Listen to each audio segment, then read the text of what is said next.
Good morning, everybody. Let's just do a quick review on this bike. I've now owned it for over a year now. I've got maybe close to 6,000 miles on it. Benelli TNT 135. About a 15-minute commute to work.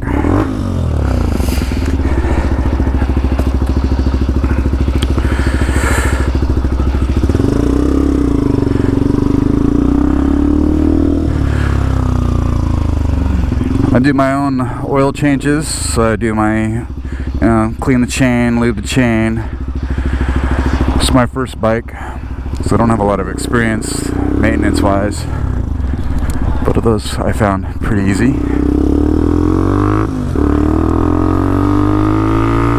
Did the valve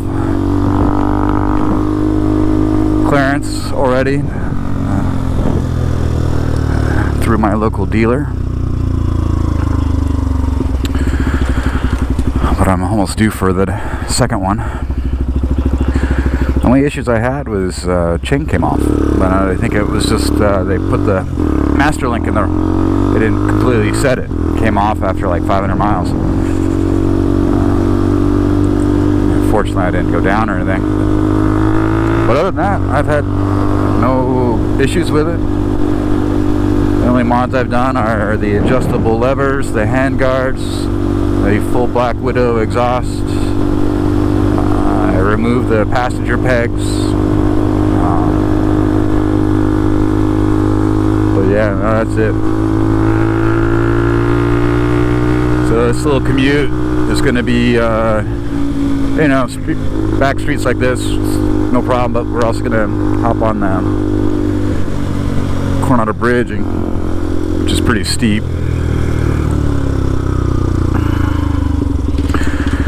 If you guys are looking at getting one of these things for your first bike, I do recommend it. I've had an amazing amount of fun on this little thing. Back roads, I've done 200 miles in a day. It's a little bit of time in the saddle, but it's pretty comfortable. When I first started riding, I would kind of maybe grip the handles a little too tight, maybe push on the pegs too much, and I was getting a lot of vibration. I rode out to Julian, and when I got off my bike, I could barely feel my feet. So I just kind of learned to relax a little bit. I mean, I still get the buzz, but it's not horrible. Now I have adjusted the speed, so I'm not going to be hitting that 70 miles an hour that some people are seeing. It's about 8 to 10% wrong. That's a pretty big, steep incline. Fifth gear, 52. The speed limit's 50. So if you're looking for something where you're going to have to get on the freeway for a little bit or something like that, maybe not it. This is my only part of my commute is right here, where I wish I could go faster. I do get on the freeway for like 2 exits, as you'll see, but I'm topped out at 62 miles an hour or something. I can drop it down a gear. I start to go low. What I found with this bike is, a slight air temperature or humidity difference, and all of a sudden this bike performs differently. When you're only talking 12 horsepower or whatever, if the environment is restricting your horsepower, and you lose a horse, it makes a huge difference. Not so much if you have 80 down to 79, but yeah. Yeah, some days I hit the rev limiter real quick here, and some days I don't. But I think that's what you get with these little bikes.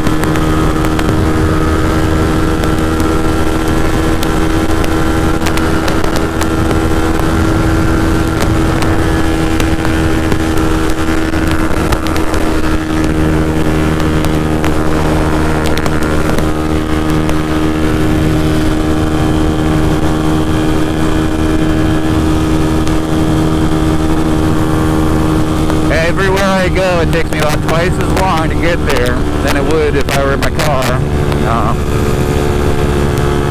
for the most part. This is the same route I take in the car. I used to go get off the bridge and the other direction and then go through town. I decided to risk it one day, and now I'm like, well, whatever. It's only an exit or two.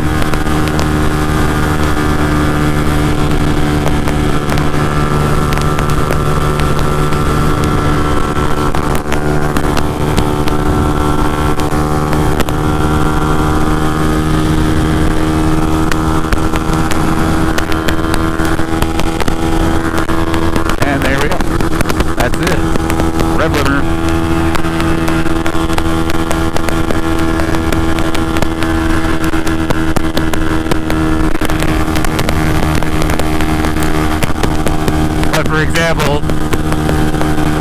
those two exits, it's like a 10-minute difference if I go the other way, or go through stop signs and whatnot. So nothing that's a hurry, you know.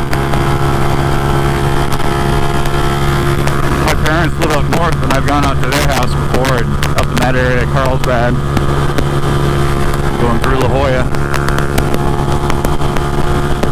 Yeah, it's a pretty drive. Even if I had a bike that went faster, it's probably still the same route I would take.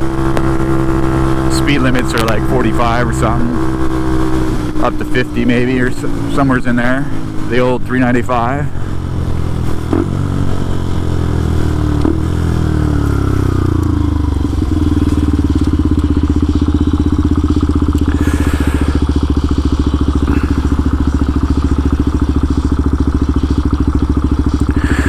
I've really enjoyed the bike.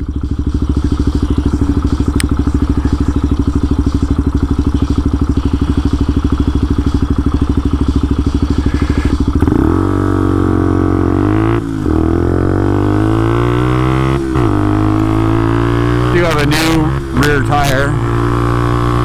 You know, that's like one of the biggest complaints is stock tires are pretty horrible. Didn't matter so much here in San Diego. I don't get a lot of rain, but I got it flat, so I had to replace it anyways. Actually, kind of forgot what I went with. Dunlop, I think. But I've never really felt a loss of traction, you know. And the nice thing about riding a bike like this, I can really push this bike, so when I go out to Julian or something like that, I'm pretty much wide open all the time. You know, on those twisty roads, you might find yourself going a few miles an hour over the speed of a turn, so you might have to slow down, you know, 5 or 10 miles an hour, but on a bigger bike, you're going to have to slow down 30, 40 miles an hour, you know. You're not going to be able to push a faster bike. So if this, you know, if you're considering getting a bike for, you know, for the first time, I'd recommend one of these guys. Now I have, you know, the question is am I going to outgrow it? Yeah, I'll outgrow it. One day I'd like to get something faster. Actually, that day is pretty close. I would like to get something faster. And the intention would be to keep this guy so I could have two. You don't trip a lot of the sensors though.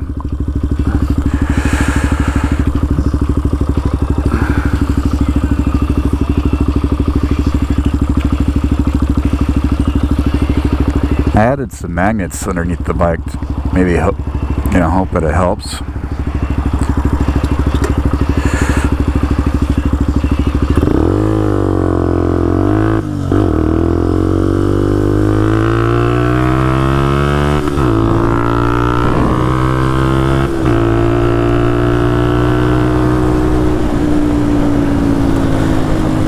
Bike is so light and so nimble and so easy to throw around. It's a good bike to learn on. you know, definitely locking in power in certain situations, especially if you're like at the top of your speed, you know, and the traffic, you know, you got a car behind you, you got, you know, on a bike your escape paths are forward, backwards, left or right, and if you can't keep up with traffic or go faster than traffic, you've basically removed one of your escape plans.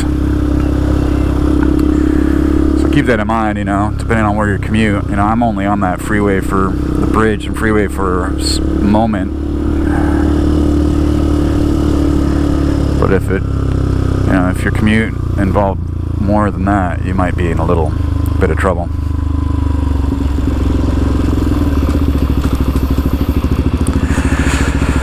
Well, here we are at work. Whole underground parking lot.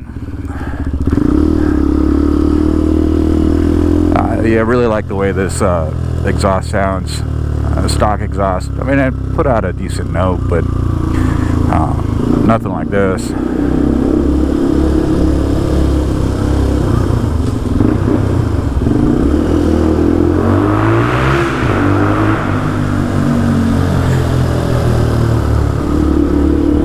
Didn't really notice much of a performance, you know, difference with the exhaust and so on. Well, if you have any questions, put them in the comments. I did add lights, hooked them up to my brakes, the mirrors, you know, basic stuff. But you guys have a great day.